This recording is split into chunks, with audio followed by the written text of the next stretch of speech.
So let me show you how to make a sequence very quickly.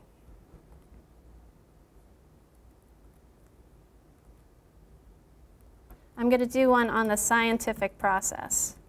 And we've included here a brainstorming area up above. And if you're using interactive whiteboards in your classroom, you can imagine doing a lesson on the scientific process in front of your whole class. Now I'm just putting in some placeholders for the steps in the scientific process. And I might ask my students here today, can you remember any of the steps in the scientific process? Don't worry about what order they come in right now. Let's just try to recall what those steps are.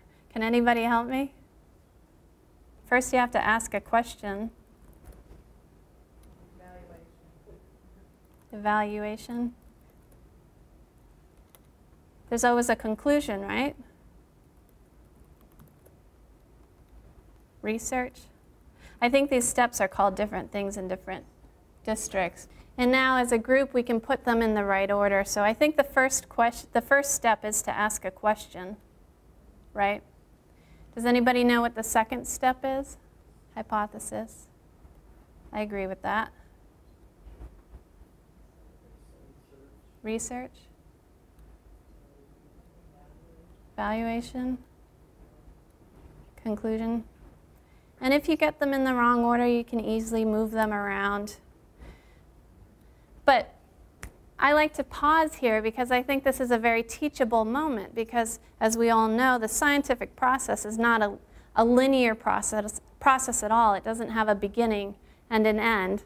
The scientific process is not a beginning and end type of process. It's actually an ongoing cycle. So we have a very quick way to visually show that that is a never-ending cycle. You're constantly re-questioning, forming new hypotheses, and so forth. And I want to point out that we again have access to the research mode over here. So if we would want to go to, say we're doing the life cycle of frog and we wanted to get some images of the frog at different stages in the life cycle, we could grab that there. And also do more research on the scientific process or whatever the subject matter is. So I hope it's clear there's timelines, there's sequences, but now we've also included, and this is getting to the research that Brian was alluding to earlier, talking to customers. They really wanted more more straightforward ways of using the program. So we've come up with over 400 different activities across the curriculum, and we've made it extremely easy for you to make your own as well. So let me show you a couple of those right now. There are 4 types of activities. There's the research assignments, challenge activities, and finish me's. There's also ready-made timelines, which are self-explanatory, so I won't show you those today. But let me jump into one of the research assignments. This one's on Benjamin Franklin. So what we have provided are 50 of these research assignments that have a little bit of background on the research topic. They include clear guidelines on what's expected of the student in order to complete this project. And then, because we're the sister company of Grolier, we've included 50 Grolier online articles. You don't need a subscription to Grolier. We've provided this content for free. And I'll click on one of these so you can see. These are educationally appropriate articles that have images and links to other information as well. And we include a wizard so that your teachers can easily make these research assignments on their own. But again, we've included 50 across the curriculum.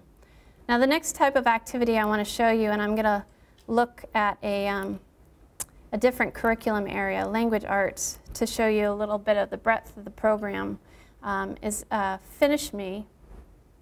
And this is an example of what you were alluding to earlier, sir, having the kids think more critically about the events in the story.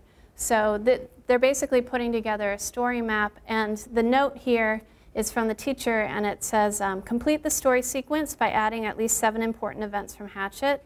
That's basically recall. But then go a step further, and for each event, select a category from the editor that describes how Brian feels about the ability to survive in the wilderness. So they're not just recalling events, but they're thinking more deeply about why those events are significant. And that's a launching pad for a bigger discussion about the book. So you can make these as well very easily. We've included a wizard for that as well.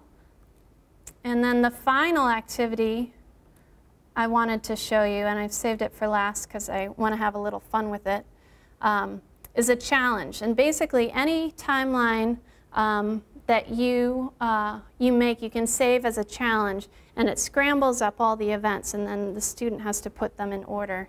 So I've created one called Golden Oldies, and this is, you know, just to have a little bit of fun. And you can see up at top, there are some songs, some well-known songs that you need to put in order. I don't know if anybody wants to take a stab at what the first one is. Beach Boys? Let's see, I'll take a guess. I'm just going to throw in Aretha Franklin right here.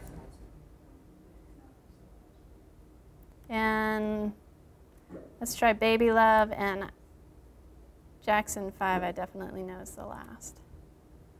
All right, we only got 3 out of 5. It should be pretty easy to fix. We got 3,000 points. I know, we got 3,000 points. 5 out of 5.